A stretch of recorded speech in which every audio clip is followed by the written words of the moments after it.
നിങ്ങളുടെ വിജയം വളരെ പ്രധാനപ്പെട്ടതാണ്, കാരണം ഒരുപാട് പേർ നിങ്ങളുടെ പരാജയത്തിനായി കാത്തിരിക്കുന്നുണ്ട്. പ്രിയപ്പെട്ട സുഹൃത്തുക്കളെ, നിങ്ങൾക്ക് ലോ ഓഫ് അട്രാക്ഷൻ അഥവാ ആകർഷണ നിയമം എന്താണെന്നറിയാമോ?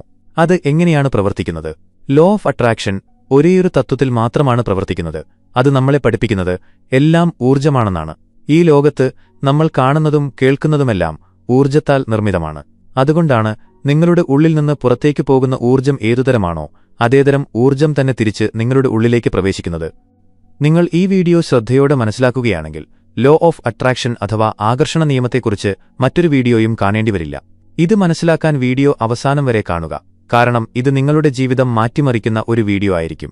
ഈ വീഡിയോയുടെ സഹായത്തോടെ നിങ്ങളുടെ വിജയത്തിനും ആഗ്രഹങ്ങൾക്കും ഇടയിൽ വരുന്ന എല്ലാ പ്രശ്നങ്ങളിൽ നിന്നും നിങ്ങൾക്ക് രക്ഷ നേടാൻ സാധിക്കും. വീഡിയോ കുറച്ച് നീണ്ടതാകാം, പക്ഷേ ഇത് കണ്ടുകഴിഞ്ഞാൽ നിങ്ങളുടെ എല്ലാ പ്രശ്നങ്ങൾക്കും ഒരു പരിഹാരം ലഭിക്കും എന്ന് ഞാൻ 101% ഗ്യാരണ്ടി നൽകുന്നു. അപ്പോൾ സമയം കളയാതെ വീഡിയോ തുടങ്ങാം. സുഹൃത്തുക്കളെ, നിങ്ങളുടെ നേട്ടങ്ങൾക്കായി ലോ ഓഫ് അട്രാക്ഷൻ എന്ന നിയമം ഉപയോഗിക്കുന്ന കലയിൽ നിങ്ങൾ വൈദഗ്ധ്യം നേടിക്കഴിഞ്ഞാൽ ലോകത്തെക്കുറിച്ചുള്ള നിങ്ങളുടെ കാഴ്ചപ്പാട് മാറാൻ തുടങ്ങും. ആകർഷണ നിയമം അനുസരിച്ച് നിങ്ങൾക്ക് ജീവിതത്തിൽ എന്തും ആകർഷിക്കാനും അത് നേടാനും സാധിക്കും. നിങ്ങളുടെ ചിന്തകളിൽ ചില മാറ്റങ്ങൾ വരുത്തിയും ഒപ്പം നിങ്ങളുടെ പ്രവർത്തനശൈലി മാറ്റിയും നിങ്ങൾക്ക് എന്തും ജീവിതത്തിലേക്ക് ആകർഷിക്കാൻ കഴിയും. ഇതൊക്കെ എങ്ങനെ സാധ്യമാകും? ഇതൊരു മാജിക്കാണോ എന്നൊക്കെ നിങ്ങൾക്ക് തോന്നുന്നുണ്ടോ? ഇത്തരം ചോദ്യങ്ങൾ നിങ്ങളുടെ മനസ്സിനെ അലട്ടുന്നുണ്ടെങ്കിൽ ആകർഷണ നിയമം പറയുന്നത് ഇതാണോ? നമ്മൾ ഏതൊരു കാര്യത്തെയും പൂർണ്ണ ഹൃദയത്തോടെ ആഗ്രഹിക്കാൻ ശ്രമിക്കുമ്പോൾ ആ കാര്യം നമുക്ക് ലഭിക്കുക തന്നെ ചെയ്യും. നിങ്ങൾ ഒരുപക്ഷേ ഇത് മുൻപും അനുഭവിച്ചിട്ടുണ്ടാകാം, പക്ഷേ അത് ആകസ്മികമായി സംഭവിച്ചതാണെന്ന് കരുതിയിട്ടുണ്ടാകും. എന്നാൽ അങ്ങനെയല്ല. നമ്മൾ ആത്മാർത്ഥമായി നമ്മുടെ ആഗ്രഹം പ്രകടിപ്പിക്കുമ്പോൾ നമ്മുടെ ചുറ്റും പോസിറ്റീവ് ഊർജ്ജം നിറയും. ഈ ഊർജ്ജത്തിന്റെ സ്വാധീനം അത്ര തീവ്രമായതിനാൽ നിങ്ങളുടെ ആഗ്രഹങ്ങൾ സഫലമാകാൻ തുടങ്ങും. ഇനി ഈ നിയമം എങ്ങനെയാണ് പ്രവർത്തിക്കുന്നതെന്ന് നോക്കാം. ഇത് നിങ്ങൾ അറിയേണ്ടത് വളരെ പ്രധാനപ്പെട്ടതാണ്. ആകർഷണ നിയമത്തെക്കുറിച്ച് പറയുന്ന നൂറുകണക്കിന് ലേഖനങ്ങളുണ്ട്.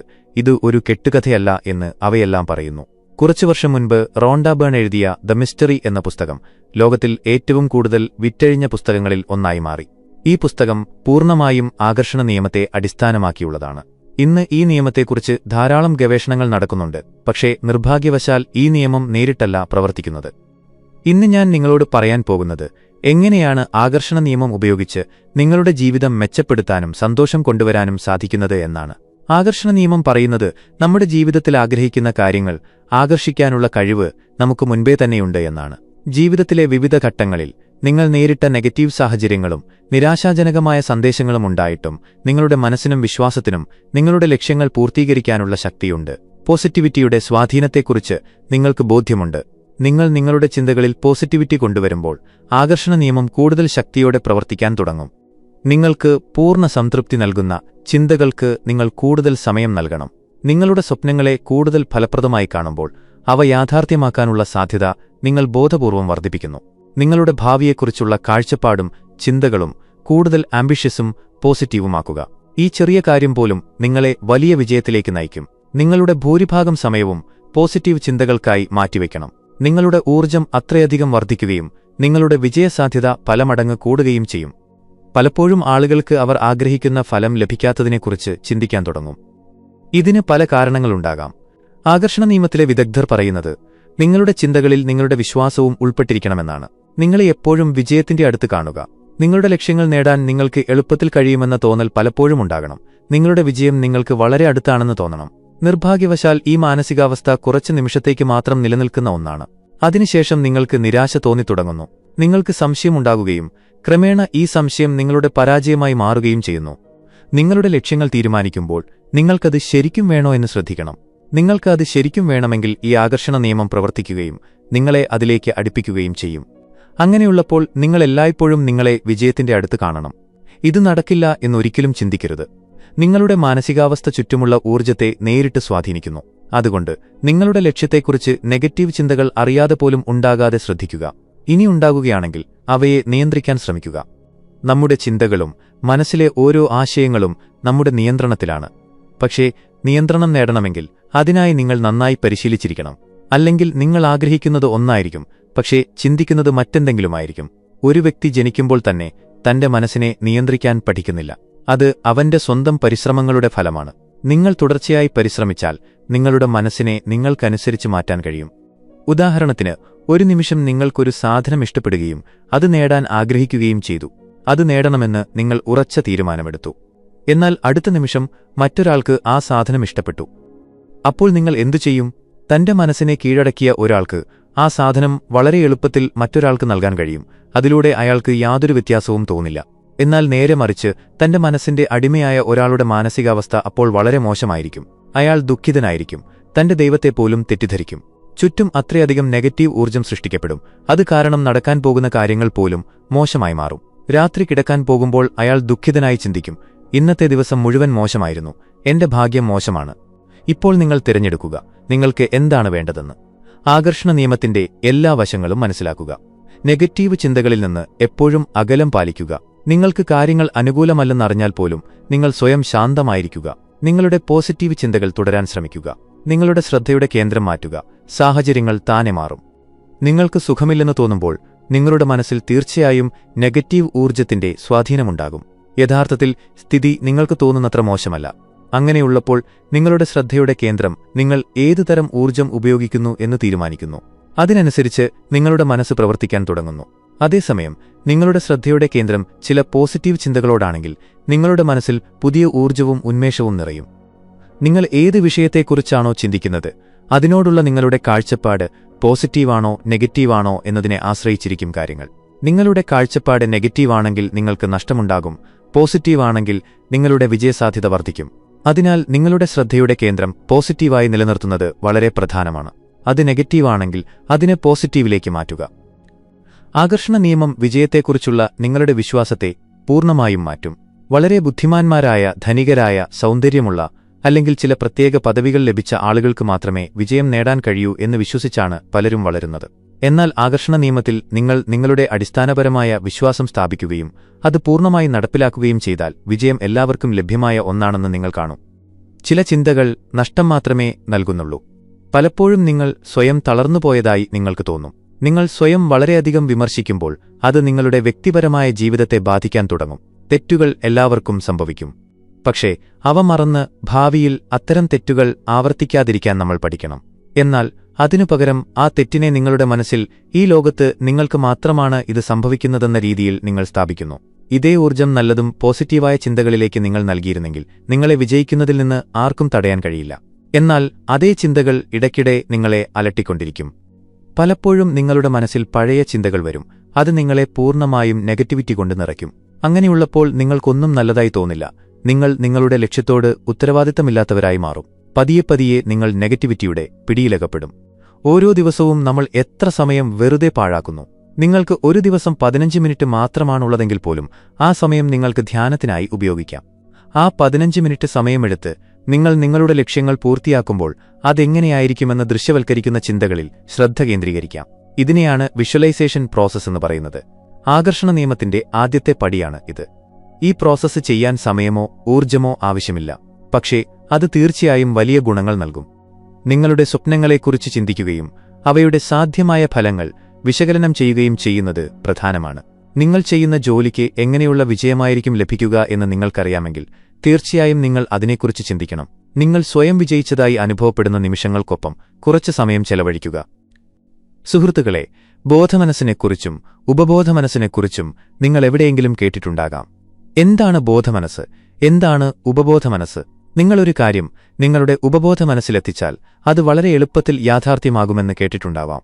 അത് സത്യമാണ്, കാരണം ഉപബോധമനസ്സ് വളരെ ശക്തമാണ്.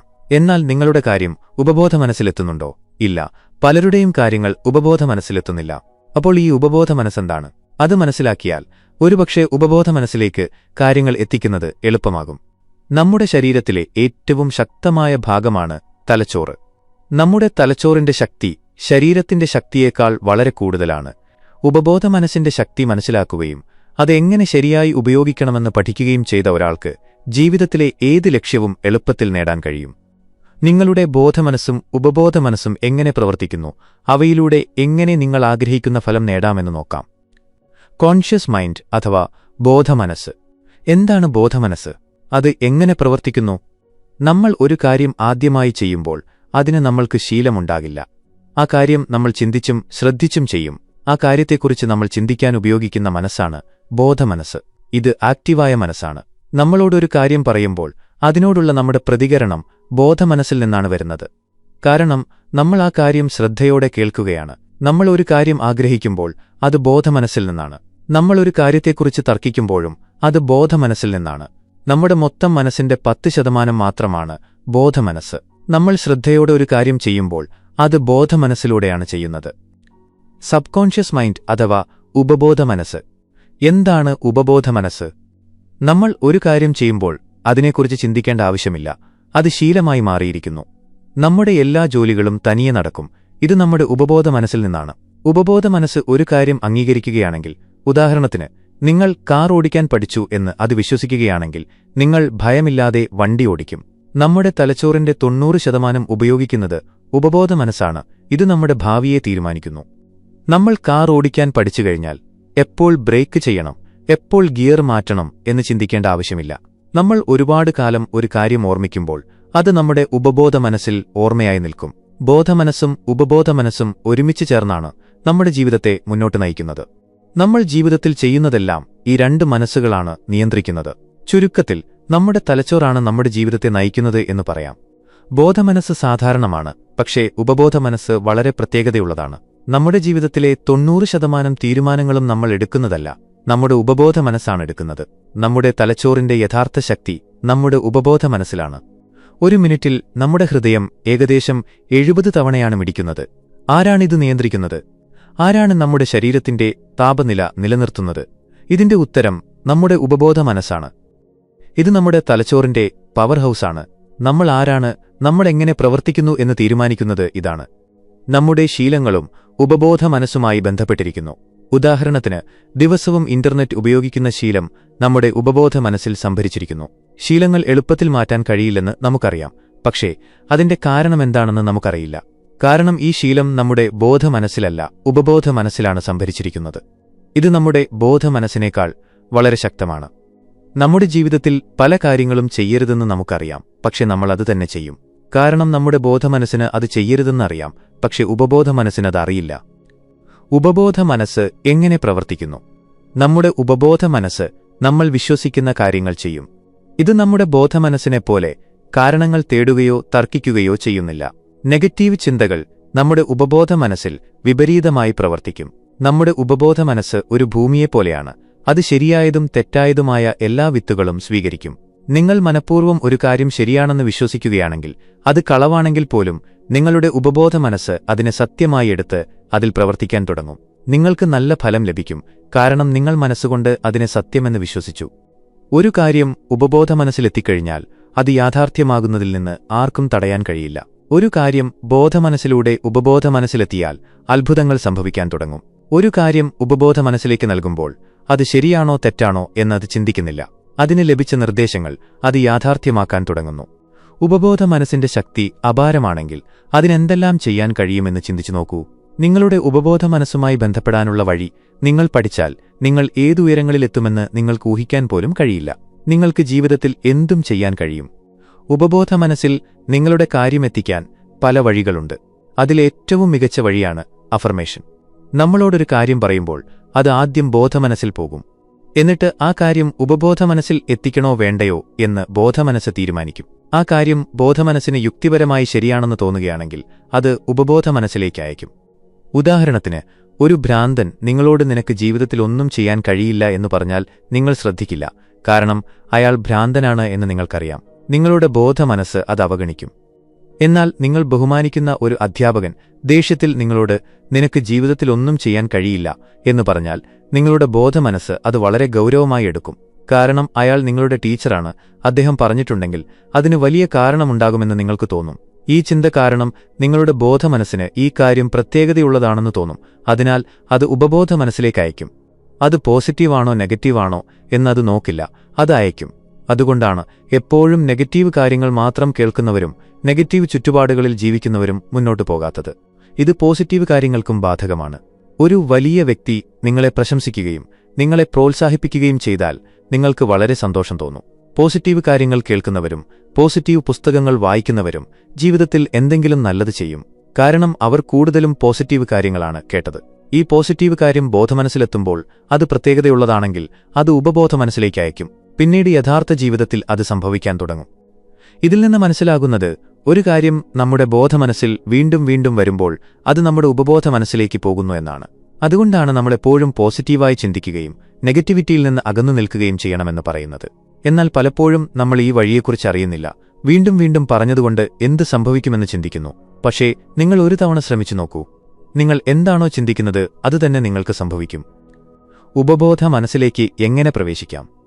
നിങ്ങളൊരു കാര്യം നേടാൻ ആഗ്രഹിക്കുന്നുണ്ടെങ്കിൽ നിങ്ങളുടെ ഉപബോധ മനസ്സിന്റെ ശക്തി ഉപയോഗിച്ച് അത് നേടാൻ കഴിയും. പക്ഷേ അതിന് നിങ്ങൾക്ക് ഇച്ഛാശക്തിയും ആത്മവിശ്വാസവും ഉണ്ടായിരിക്കണം. ഒപ്പം നിങ്ങളുടെ ചിന്തയും പോസിറ്റീവായിരിക്കണം. നിങ്ങളുടെ ചിന്തയെ ഉപബോധ മനസ്സിലേക്ക് എത്തിക്കുന്ന വഴി എളുപ്പമുള്ളതാണെങ്കിലും ബുദ്ധിമുട്ടുള്ളതുമാണ്. പക്ഷേ നിങ്ങൾ ദിവസവും ഇത് പരിശീലിക്കുകയാണെങ്കിൽ നിങ്ങൾക്ക് ഇതിൽ വേഗത്തിൽ വിജയം നേടാൻ കഴിയും. നിങ്ങളുടെ ഉപബോധ മനസ്സിനെ നിങ്ങൾ മറ്റുള്ളവർക്ക് നൽകുന്നതുപോലെ ആജ്ഞ നൽകുക. പക്ഷേ ആജ്ഞ നൽകുന്നതായി അഭിനയിക്കരുത്.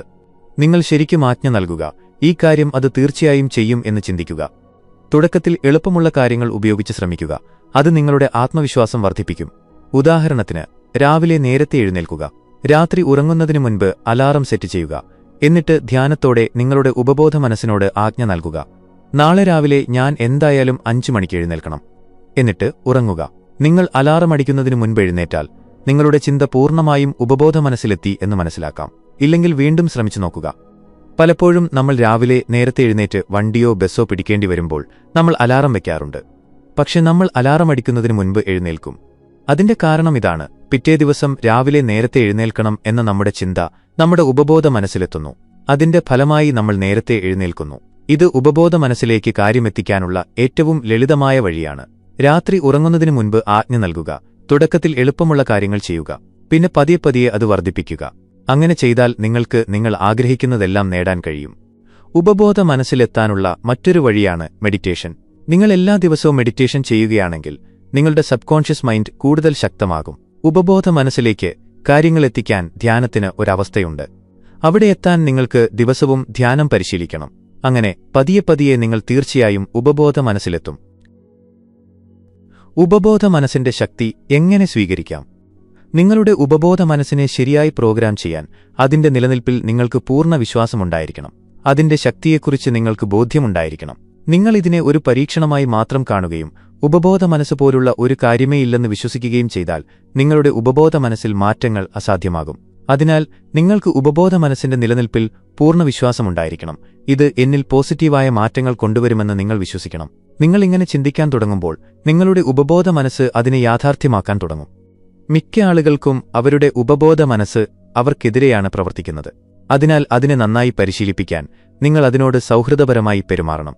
നിങ്ങളുടെ ജീവിതത്തിൽ എന്താണോ നേടാൻ ആഗ്രഹിക്കുന്നത് അത് ഉപബോധ മനസ്സുമായി പങ്കിടാൻ തുടങ്ങുക. തുടക്കത്തിൽ ഇത് ബുദ്ധിമുട്ടായേക്കാം, പക്ഷെ പതിയെ പതിയെ അത് നന്നായി പ്രവർത്തിക്കാൻ തുടങ്ങും. നെഗറ്റിവിറ്റിയിൽ നിന്ന് അകന്നു നിൽക്കുക. മുൻപ് നമ്മൾ സംസാരിച്ചതുപോലെ ബോധമനസ്സ് ചിന്തിക്കുകയും മനസ്സിലാക്കുകയും അതിനുശേഷം തീരുമാനമെടുക്കുകയും ചെയ്യും. എന്നാൽ ഉപബോധ മനസ്സിൽ അങ്ങനെയല്ല. അത് പഴയ അനുഭവങ്ങളുടെ അടിസ്ഥാനത്തിലാണ് തീരുമാനമെടുക്കുന്നത്. അത് സ്വയമേവ പ്രവർത്തിക്കുന്നു. അതിനാൽ നിങ്ങളൊരു പോസിറ്റീവ് അന്തരീക്ഷത്തിൽ താമസിച്ചുകൊണ്ട് നിങ്ങളുടെ തലച്ചോറിൽ, അതായത് ബോധമനസ്സിൽ പോസിറ്റീവ് കാര്യങ്ങൾ നൽകുകയാണെങ്കിൽ അത് എപ്പോഴെങ്കിലും ബോധമനസ്സിന്റെ ഭിത്തി തകർത്ത് ഉപബോധ മനസ്സിൽ പ്രവേശിക്കും. അതിനുശേഷം നിങ്ങൾ ആഗ്രഹിക്കുന്ന സാഹചര്യങ്ങൾ നിങ്ങളുടെ ജീവിതത്തിൽ സംഭവിക്കാൻ തുടങ്ങും. ബോധമനസ്സും ഉപബോധ മനസ്സും. മനസ്സ് 2 തരത്തിലുണ്ട്. ഒന്ന് ബോധമനസ്സ്, മറ്റൊന്ന് ഉപബോധ മനസ്സ്. ബോധമനസ്സിലൂടെ മനുഷ്യൻ ഉണർന്നിരിക്കുന്ന അവസ്ഥയിൽ ചിന്തിക്കുകയും പുറം ലോകത്തെ അനുഭവിക്കുകയും ചെയ്യുന്നു. ഉപബോധ മനസ്സ് ഈ കാര്യങ്ങളെല്ലാം സ്വീകരിച്ച് സുരക്ഷിതമായി സൂക്ഷിക്കുന്നു. ഒരു തരത്തിൽ ഉപബോധ മനസ്സിനെ ആത്മതത്വവുമായി ബന്ധപ്പെടുത്തി കാണാം. ഒരു പ്രത്യേക സാഹചര്യത്തിൽ പെട്ടെന്നുള്ള പ്രതികരണം ഈ ഉപബോധ മനസ്സിൽ നിന്നാണ് വരുന്നത്. ലോകത്തിലെ എല്ലാ മതങ്ങളും വിശ്വാസത്തിന്റെ രൂപങ്ങളാണ്. ജീവിതത്തെയും പ്രപഞ്ചത്തെയും കുറിച്ച് നിങ്ങൾക്ക് എന്ത് വിശ്വാസമാണോ ഉള്ളത് അതുതന്നെ നിങ്ങൾക്ക് ലഭിക്കും. മനുഷ്യന് വിശ്വസിക്കാൻ കഴിയുമെങ്കിൽ അവന് എല്ലാം സാധ്യമാണ്. നെപ്പോളിയൻ ലോകത്ത് അസാധ്യമെന്ന വാക്ക് ഇല്ലെന്ന് വിശ്വസിച്ചു. ഈ വിശ്വാസം കാരണം അദ്ദേഹം വലിയ യുദ്ധങ്ങൾ വിജയിച്ചു. പോസിറ്റീവ് വിശ്വാസം മനുഷ്യന് ഗുണം ചെയ്യുമ്പോൾ നെഗറ്റീവും നിരാശാജനകവുമായ ചിന്തകൾ അവനെ പരാജയത്തിലേക്കും സംശയത്തിലേക്കും ആത്മവിശ്വാസം ഇല്ലായ്മയിലേക്കും നയിക്കുന്നു. ഇന്ന് ലോകത്ത് കാണുന്ന ഓട്ടവും സ്വാർത്ഥതയും പല ചെറുപ്പക്കാരെയും നെഗറ്റീവ് ചിന്തകളിലേക്ക് നയിച്ചിരിക്കുന്നു. അമേരിക്കയിലെ ഡോക്ടർ ജോസഫ് മർഫി നടത്തിയ ഗവേഷണത്തിൽ ബോധമനസ്സ് തനിക്ക് സുഖമാകുമെന്ന് വിശ്വസിച്ചാൽ അത് പൂർത്തിയാക്കാൻ ഉപബോധ മനസ്സ് ശക്തി ഉൽപ്പാദിപ്പിക്കുന്നു എന്ന് കണ്ടെത്തി. ഉപബോധമനസ്സിന്റെ നിർദ്ദേശപ്രകാരം മസ്തിഷ്കം ഹോർമോണുകൾ ഉൽപ്പാദിപ്പിച്ച് ആ കാര്യം പൂർത്തിയാക്കുന്നു. നിങ്ങളുടെ ഉപബോധമനസ്സ് ഉപയോഗിക്കാൻ ആദ്യം അതിനെ മനസ്സിലാക്കേണ്ടത് വളരെ പ്രധാനമാണ്. അതിന്റെ സ്വഭാവം മനസ്സിലാക്കിയ ശേഷം നിങ്ങളുടെ ലക്ഷ്യങ്ങളെയോ ചിന്തകളെയോ അതിന്റെ ആഴങ്ങളിലേക്ക് പോകാൻ അനുവദിക്കുക. സബ്കോൺഷ്യസ് മൈൻഡ് റീപ്രോഗ്രാം ചെയ്യുക. നിങ്ങളുടെ ഉപബോധമനസ്സിന് നിങ്ങളുടെ ജീവിതം മാറ്റാൻ കഴിയുമെന്ന് നിങ്ങൾക്ക് 1% പോലും വിശ്വാസമുണ്ടെങ്കിൽ ആ 1% വിശ്വാസം വലുതാക്കുക. നിങ്ങളുടെ ലക്ഷ്യമെന്താണോ അത് നേടുന്നതിൽ നിങ്ങൾ വേഗത്തിൽ വിജയിക്കുമെന്ന് ഞാൻ ഉറപ്പു പറയുന്നു. ഉപബോധമനസ്സ്, അതായത് തലച്ചോറിന്റെ ഉറങ്ങിക്കിടക്കുന്ന ഭാഗം. ഉപബോധമനസ്സ് ഒരു കാര്യത്തെയും എതിർക്കുകയോ ചോദ്യം ചെയ്യുകയോ ചെയ്യുന്നില്ല. അത് നിങ്ങളുടെ ചിന്തകളെ യാഥാർത്ഥ്യമാക്കാൻ മാത്രം പ്രവർത്തിക്കുന്നു. ഉപബോധമനസ്സിനെ മനസ്സിലാക്കാൻ ബോധമനസ്സിനെക്കുറിച്ച് അറിയണം. ലളിതമായ ഭാഷയിൽ പറഞ്ഞാൽ മനസ്സിന് 2 ഭാഗങ്ങളുണ്ട്. ഒന്ന് ബോധമനസ്സ്, അതായത് ലോജിക്കൽ മൈൻഡ്. നിങ്ങൾ ചിന്തിക്കുന്നതും കാര്യങ്ങൾ വിലയിരുത്തുന്നതുമെല്ലാം ബോധമനസ്സിലൂടെയാണ് ചെയ്യുന്നത്. രണ്ടാമത്തെ ഭാഗം ഉപബോധമനസ്സ്, അതായത് ഇല്ലീജിക്കൽ മൈൻഡ്. നിങ്ങൾ ഉണർന്നിരിക്കുമ്പോൾ അല്ലെങ്കിൽ മനസ്സ് എന്തെങ്കിലും ചിന്തിക്കുകയോ പ്രവർത്തിക്കുകയോ ചെയ്യുമ്പോൾ ഇത് ഉറങ്ങിക്കിടക്കുന്നു. സാധാരണക്കാരന്റെ ഉപബോധമനസ്സ് സാധാരണയായി ഉറങ്ങുമ്പോൾ മാത്രമാണ് ഉണരുന്നത്. ദിവസം മുഴുവൻ നിങ്ങൾ ഏത് കാര്യത്തിനാണ് കൂടുതൽ ഊന്നൽ നൽകിയത് അത് യാഥാർത്ഥ്യമാക്കാൻ അത് പ്രവർത്തിക്കാൻ തുടങ്ങും. ഉപബോധമനസ്സ് ചിന്തിക്കില്ല, അത് നിങ്ങളുടെ വികാരങ്ങൾ നിറഞ്ഞ ചിന്തകളെ യാഥാർത്ഥ്യമാക്കും. അതുകൊണ്ടാണ് നിങ്ങൾ എന്താണോ ചിന്തിക്കുന്നത് അതുതന്നെയായി മാറും എന്ന് പറയുന്നത്. ഉപബോധമനസ്സിനെ മറ്റു വാക്കുകളിൽ ആത്മാവ്, സോൾ എന്നും പറയാം. ഞാൻ എന്റെ ആത്മീയ ഭാഷയിൽ പറഞ്ഞാൽ ഇത് മനസ്സിലാക്കാൻ വളരെ എളുപ്പമാകും. നമ്മൾ ഏത് ദൈവത്തിന്റെ മക്കളാണോ അവന്റെ എല്ലാ ശക്തികളും നമ്മുടെ ഉള്ളിലുണ്ട്. പക്ഷെ നമ്മൾ ഉറങ്ങിക്കിടക്കുകയാണ്, അല്ലെങ്കിൽ നമ്മുടെ ശക്തികളെക്കുറിച്ച് നമുക്കറിയില്ല. ചില ഉദാഹരണങ്ങൾ. ഹെലൻ കെല്ലർ അംഗവൈകല്യമുണ്ടായിട്ടും എവറസ്റ്റ് കീഴടക്കി. എങ്ങനെ? ഉത്തരം: ഉപബോധമനസ്സിനെ തന്റെ നിയന്ത്രണത്തിലാക്കി. ഒരു കുട്ടി പാർക്ക് ചെയ്തിരുന്ന ട്രക്കിന്റെ ചക്രത്തിനടിയിൽ പെട്ടുപോയി. അവന്റെ അമ്മ മനസ്സിനോട് സഹായത്തിനായി ഒരുപാട് ആവശ്യപ്പെട്ടു, പക്ഷേ അടുത്ത ആരുമുണ്ടായിരുന്നില്ല. ആ സാധാരണ സ്ത്രീ ഒറ്റയ്ക്ക് ട്രക്ക് ഉയർത്തി തന്റെ കുട്ടിയെ പുറത്തെടുത്തു. എങ്ങനെ? തന്റെ കുഞ്ഞിനെ ജീവനോടെ വേണം എന്നു മാത്രമാണ് അവൾക്കറിയാമായിരുന്നത്. സ്വന്തം കുഞ്ഞിനോടുള്ള സ്നേഹം ഉപബോധമനസ്സിൽ ഒളിഞ്ഞിരിക്കുകയായിരുന്നു. ആ സമയത്ത് അതുണർന്നു. നിങ്ങളുടെ ശരീരത്തെയും ശരീരത്തിന്റെ സിസ്റ്റങ്ങളെയും പ്രവർത്തിപ്പിക്കുന്നത് നിങ്ങളുടെ സബ്കോൺഷ്യസ് മൈൻഡാണ്. ഒരു അസുഖം ഭേദമാക്കുന്നത് മുതൽ നിങ്ങളുടെ അസാധ്യമായ സ്വപ്നങ്ങൾ പൂർത്തിയാക്കാനുള്ള ശക്തി നിങ്ങളുടെ സബ്കോൺഷ്യസ് മൈൻഡിലുണ്ട്. നിങ്ങളുടെ സബ്കോൺഷ്യസ് മൈൻഡ് റീപ്രോഗ്രാം ചെയ്യാനോ നിങ്ങളുടെ ഇഷ്ടത്തിനനുസരിച്ച് ഉപയോഗിക്കാനോ ആദ്യം അതിനെ ആഴത്തിൽ മനസ്സിലാക്കണം. ഇന്ന് പലരും ഇതുപയോഗിക്കാൻ ശ്രമിക്കുന്നു, പക്ഷേ പരാജയപ്പെടുന്നു. കാരണം അവർ ഇതിനെ ആഴത്തിൽ മനസ്സിലാക്കിയിട്ടില്ല. കൂടുതൽ ആളുകളും അവരുടെ നെഗറ്റീവ് ചിന്തകളിൽ നിന്ന് മോചനം നേടാൻ ആഗ്രഹിക്കുന്നു. നിങ്ങളുടെ ജീവിതത്തിൽ തിരിഞ്ഞു നോക്കുകയാണെങ്കിൽ നിങ്ങളോട് ചെയ്യരുതെന്ന് പറഞ്ഞ കാര്യങ്ങൾ ചെയ്യാൻ നിങ്ങൾക്ക് താൽപ്പര്യമുണ്ടായിരുന്നു എന്ന് കാണാം. ഇത് സംഭവിക്കുന്നത് മനസ്സിന്റെ സ്വഭാവം കൗതുകമുള്ളതും ചാഞ്ചല്യവുമുള്ളതുകൊണ്ടാണ്. പുതിയ കാര്യങ്ങൾ ചെയ്യാനും പഠിക്കാനും അതിനിഷ്ടമാണ്. അതുകൊണ്ട് നിങ്ങളുടെ സബ്കോൺഷ്യസ് മൈൻഡിനെ ഉണർത്താൻ ആദ്യം നിങ്ങളുടെ എല്ലാ ചിന്തകളും സ്വീകരിക്കണം. നിങ്ങൾ ചിന്തകളെ അടിച്ചമർത്തുകയല്ല, മറിച്ച് സ്വീകരിക്കുകയാണ് എന്ന് മനസ്സിനെ വിശ്വസിപ്പിക്കുക. എന്നിട്ട് എന്തുകൊണ്ടാണ് ഈ ചിന്ത മാറ്റാൻ ആഗ്രഹിക്കുന്നതെന്ന് അതിനെ മനസ്സിലാക്കി കൊടുക്കുക. സ്വയം തർക്കിച്ച് നിങ്ങളുടെ ബോധമനസ്സിനെ ശാന്തമാക്കുക. ബോധമനസ്സ് ശാന്തമാകുമ്പോൾ മാത്രമേ ഉപബോധമനസ്സ് ഉണരുകയുള്ളൂ.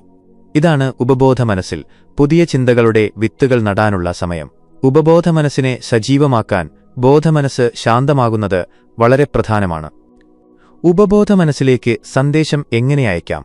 നിങ്ങളുടെ മനസ്സ് എപ്പോഴാണ് ശാന്തമാകുന്നത് എന്ന് ചിന്തിക്കുക. നിങ്ങൾക്ക് എപ്പോഴാണോ ശരിയായ സമയം എന്ന് തോന്നുന്നത് ആ സമയത്ത് നിങ്ങളുടെ പുതിയ ചിന്തകളെക്കുറിച്ച് ചിന്തിക്കാൻ തുടങ്ങുക. ഞാൻ നിങ്ങൾക്ക് 2 ശരിയായ സമയങ്ങൾ നിർദ്ദേശിക്കാം. നിങ്ങൾ ഈ സമയം കുറച്ച് ദിവസത്തേക്ക് ശരിയായി ഉപയോഗിച്ചാൽ നിങ്ങൾക്ക് വേഗത്തിൽ വിജയം ലഭിക്കും. ഒന്നാമത്തെ സമയം: ഉറങ്ങുന്ന സമയത്ത് നിങ്ങൾ യാഥാർത്ഥ്യമാക്കാൻ ആഗ്രഹിക്കുന്ന ചിന്തകളെക്കുറിച്ച് ചിന്തിക്കാൻ തുടങ്ങുക. ഉദാഹരണത്തിന്, നിങ്ങൾക്ക് ജോലിയിൽ ഒരു പ്രൊമോഷൻ വേണം. ഞാൻ എന്റെ അനുഭവം പറഞ്ഞതുപോലെ അതിനെക്കുറിച്ച് ചിന്തിക്കുക. ആളുകൾ നിങ്ങളെ അഭിനന്ദിക്കുന്നത് മനസ്സിൽ കാണുക. ആ നിമിഷം നിങ്ങൾക്ക് എങ്ങനെ തോന്നുന്നുവെന്ന് അനുഭവിക്കുക. ഈ ചിന്തയോടൊപ്പം ഉറങ്ങാൻ ശ്രമിക്കുക. ഇതാണ് ബോധമനസ്സ് ശാന്തമാവുകയും ഉപബോധമനസ്സ് ഉണരുകയും ചെയ്യുന്ന സമയം. നിങ്ങൾ നിങ്ങളുടെ ചിന്തകളെ ഉറക്കവുമായി ചേരാൻ അനുവദിക്കുകയാണെങ്കിൽ ഉപബോധമനസ്സിന് ഒരു ചിന്ത ലഭിക്കും. അതേ ചിന്ത യാഥാർത്ഥ്യമാക്കാൻ അത് പ്രവർത്തിക്കാൻ തുടങ്ങും. രണ്ടാമത്തെ സമയം: രാവിലെ എഴുന്നേറ്റതിനു ശേഷമുള്ള 20 മിനിറ്റ്. ഈ സമയത്തും ഉപബോധമനസ്സ് വളരെ ശാന്തമായിരിക്കും. രാത്രി നിങ്ങൾ ചിന്തിച്ച അതേ ചിന്തകളെക്കുറിച്ച് വീണ്ടും ചിന്തിക്കാൻ തുടങ്ങുക. നിങ്ങൾ കാണും, പകൽ നിങ്ങൾക്ക് സമയം കിട്ടുമ്പോൾ നിങ്ങളുടെ ബോധമനസ്സ് തനിയെ അതിനെക്കുറിച്ച് ചിന്തിക്കാൻ തുടങ്ങും. ഇത് സംഭവിക്കുന്നത് നിങ്ങളുടെ ചിന്തകൾ ഉപബോധ മനസ്സിന്റെ ആഴങ്ങളിലെത്തിച്ചതുകൊണ്ടാണ്. 21 ദിവസത്തിനുള്ളിൽ ആ ചിന്ത നിങ്ങളുടെ യാഥാർത്ഥ്യമായി മാറും. ഈ ലോകത്ത് ആവിർഭവിച്ച എല്ലാ കാര്യങ്ങളും ആദ്യം ആരുടെയെങ്കിലും ഭാവനയിലുണ്ടായതാണ്. അത് മറ്റൊരാളോട് പറയുന്നതിനു പകരം അത് യാഥാർത്ഥ്യമാക്കാൻ പ്രവർത്തിക്കുക. ഉപബോധ മനസ്സിലേക്ക് എങ്ങനെ പ്രവേശിക്കാം? മനുഷ്യൻ വേഗത്തിൽ വിശ്വസിക്കാത്ത ഒരു ശക്തിയാണ് ഭാവന. റൈറ്റ് സഹോദരന്മാർ, ആദ്യമായി മനുഷ്യന് ആകാശത്ത് പറക്കാൻ കഴിയും എന്ന് പറഞ്ഞപ്പോൾ ആളുകൾ അവരെ ഭ്രാന്തന്മാരെന്ന് വിളിച്ചു. പക്ഷെ ഇന്ന് നമ്മൾ വിമാനയാത്ര ചെയ്യുന്നു. 100 വർഷം മുൻപ് ദൂരെയിരിക്കുന്ന ഒരാളുടെ ശബ്ദം നമുക്ക് കേൾക്കാൻ കഴിയും എന്ന് ആർക്കും അറിയില്ലായിരുന്നു. പക്ഷെ ഇന്ന് നമുക്ക് ശബ്ദം മാത്രമല്ല, അവരെ കാണാനും കഴിയും. അതുകൊണ്ട് ഭാവനയെ ശരിയായി ഉപയോഗിക്കുക. അനാവശ്യ കാര്യങ്ങളെക്കുറിച്ച് ചിന്തിച്ച് സമയവും ഊർജ്ജവും പാഴാക്കരുത്. നിങ്ങളുടെ ജീവിതരേഖ മാറ്റാൻ കഴിയുന്ന ഒരു അത്ഭുത ശക്തിയാണിത്. നിങ്ങളുടെ സ്വപ്നങ്ങളുടെ ചിത്രം നിങ്ങൾക്ക് എത്രത്തോളം വ്യക്തമായി ഉണ്ടാക്കാൻ കഴിയുമോ അത്രത്തോളം വ്യക്തമായി ഉണ്ടാക്കുക. ഉദാഹരണത്തിന്, നിങ്ങൾക്ക് ഒരു കാർ വാങ്ങണം. ഏത് കമ്പനിയുടെ, ഏത് നിറത്തിന്റെ, ഏത് മോഡലിന്റെ, എത്ര സീറ്റുള്ള കാറാണ് വേണ്ടത് എന്ന് എല്ലാം ഭാവനയിൽ കാണുക. സബ്കോൺഷ്യസ് മൈൻഡ് ചിത്രങ്ങളെ വേഗത്തിൽ സ്വീകരിച്ച് അത് യാഥാർത്ഥ്യമാക്കാൻ തുടങ്ങും. പൊതുസ്ഥലങ്ങളിൽ വച്ചല്ല, ഒറ്റയ്ക്ക് കണ്ണാടിയുടെ മുൻപിലിരുന്ന് സ്വയം സംസാരിക്കുക. നിങ്ങളുടെ ലക്ഷ്യം നേടിയതിനു ശേഷം നിങ്ങളുടെ ജീവിതത്തിൽ എന്ത് മാറ്റം വരുമെന്ന് കാണുക. നിങ്ങൾ സംസാരിക്കുന്ന രീതി എങ്ങനെയായിരിക്കും ആ രീതിയിൽ സംസാരിക്കുക. ഉദാഹരണത്തിന്, നിങ്ങൾക്ക് പ്രൊമോഷൻ ലഭിച്ചതിനു ശേഷം ആളുകൾ നിങ്ങളെ അഭിനന്ദിക്കുമ്പോൾ നിങ്ങൾ അവരോട് എന്താണ് പറയുക? കണ്ണാടിയുടെ മുൻപിൽ ആ വാചകങ്ങൾ ആവർത്തിക്കുക. നിങ്ങളുടെ വിജയത്തിന്റെ താക്കോൽ നിങ്ങളുടെ കൈകളിലാണ്. നിങ്ങൾ അതിൽ വിശ്വസിക്കുന്നില്ലെങ്കിൽ അത് യാഥാർത്ഥ്യമാകില്ല. അതുകൊണ്ട് നിങ്ങൾ സ്വയം ആ രൂപത്തിൽ കാണുമ്പോൾ നിങ്ങളുടെ സബ്കോൺഷ്യസ് മൈൻഡിന് ഇത് സത്യമാണെന്ന് വിശ്വസിക്കാൻ തുടങ്ങും. അത് നിങ്ങളെ നിങ്ങളുടെ ലക്ഷ്യസ്ഥാനത്ത് എത്തിക്കാനുള്ള വഴി ഉണ്ടാക്കാൻ തുടങ്ങും. പലപ്പോഴും മനുഷ്യന്റെ പരാജയത്തിന് കാരണം അവന്റെ സ്വന്തം ചിന്തകളാണ്. മിക്ക തടസ്സങ്ങളും പഴയതും സങ്കുചിതവുമായ ചിന്തകളാണ്. നിങ്ങളുടെ സബ്കോൺഷ്യസ് മൈൻഡിനെ ഉണർത്താൻ നിങ്ങൾ അതിന്റെ ശക്തികൾ അപരിമിതമാണെന്ന് മനസ്സിലാക്കണം. അപരിമിതമായ ശക്തികൾ ഉപയോഗിക്കാൻ നിങ്ങളുടെ ചിന്ത സങ്കുചിതമായിരിക്കാൻ പാടില്ല. ഈ വൈരുദ്ധ്യം അറിയാതെ മനുഷ്യന്റെ വിജയത്തിന് തടസ്സമുണ്ടാക്കും. ധനികരായ ആളുകളുടെ ചിന്തകൾ നിങ്ങൾ ശ്രദ്ധിച്ചാൽ അവർ ഏതു തരത്തിലുള്ള മാറ്റങ്ങളെയും എളുപ്പത്തിൽ സ്വീകരിക്കുന്നു എന്ന് നിങ്ങൾക്ക് കാണാൻ കഴിയും. ഗീതയിലും പറഞ്ഞിട്ടുണ്ടല്ലോ, മാറ്റം പ്രപഞ്ചത്തിന്റെ നിയമമാണ്. ഉപബോധ മനസ്സിനെ ഉണർത്താനുള്ള ഏറ്റവും എളുപ്പമുള്ള വഴിയാണ് ധ്യാനം, യോഗാഭ്യാസം. ഒരു സാധാരണക്കാരന് ഇത് ബുദ്ധിമുട്ടുള്ള കാര്യമാണെന്ന് എനിക്കറിയാം. പക്ഷേ എനിക്കൊരു ചോദ്യമുണ്ട്. നിങ്ങളുടെ ഉപബോധ മനസ്സിനാണ് അലാഡിന്റെ മാന്ത്രിക വിളക്കിൽ നിന്ന് പുറത്തുവന്ന ജിന്ന് എന്നും നിങ്ങളുടെ എല്ലാ ആഗ്രഹങ്ങളും ആജ്ഞയായി എടുത്ത് പൂർത്തീകരിക്കുമെന്നും നിങ്ങൾക്കറിയാമെങ്കിൽ നിങ്ങൾ എന്തു ചെയ്യും? ഇത്രയും വലിയ സമ്മാനത്തിനായി നിങ്ങൾക്ക് നിങ്ങളുടെ കൂടെ 30 മിനിറ്റ് ചെലവഴിക്കാൻ കഴിയില്ലേ? വിജയിച്ച ആളുകളുടെ കൂട്ടത്തിൽ വരണമെങ്കിൽ അവരുടെ ദിനചര്യ ശ്രദ്ധിക്കുക. സമ്പന്നരായ ആളുകൾ അവരുടെ ദിവസം തുടങ്ങുന്നത് ധ്യാനത്തോടെയാണ്. നിങ്ങൾ ശ്രദ്ധിച്ചിട്ടുണ്ടോ? മനുഷ്യൻ പലപ്പോഴും പഴയ ഓർമ്മകളിലോ അല്ലെങ്കിൽ ഭാവിയെക്കുറിച്ചുള്ള ഭാവനയിലോ ആണ് ജീവിക്കുന്നത്. പഴയ കാര്യങ്ങളിൽ നിന്ന് പഠിച്ച് മുന്നോട്ടു പോകുന്നത് ബുദ്ധിയാണ്. കാരണം പഠനമൊഴികെ അവിടെയെല്ലാം ചവറുകളാണ്. ഉപബോധ മനസ്സിനെ ഉണർത്താനുള്ള ഒരു വഴിയാണിത്. നിങ്ങളുടെ ലക്ഷ്യം പൂർത്തിയാക്കിയതിനുശേഷം നിങ്ങളുടെ ജീവിതത്തിൽ വരുന്ന മാറ്റങ്ങൾ ഇന്നുമുതൽ ജീവിക്കാൻ തുടങ്ങുക. ഉദാഹരണത്തിന്, നിങ്ങൾ എങ്ങനെയുള്ള വസ്ത്രങ്ങൾ ധരിക്കും, എങ്ങനെ നടക്കും അല്ലെങ്കിൽ സംസാരിക്കും, നിങ്ങൾ എന്താണോ ഒരു പുതിയ ഐഡന്റിറ്റി ഉണ്ടാക്കാൻ ആഗ്രഹിക്കുന്നത് അതിന്നു മുതൽ ചെയ്യാൻ തുടങ്ങുക.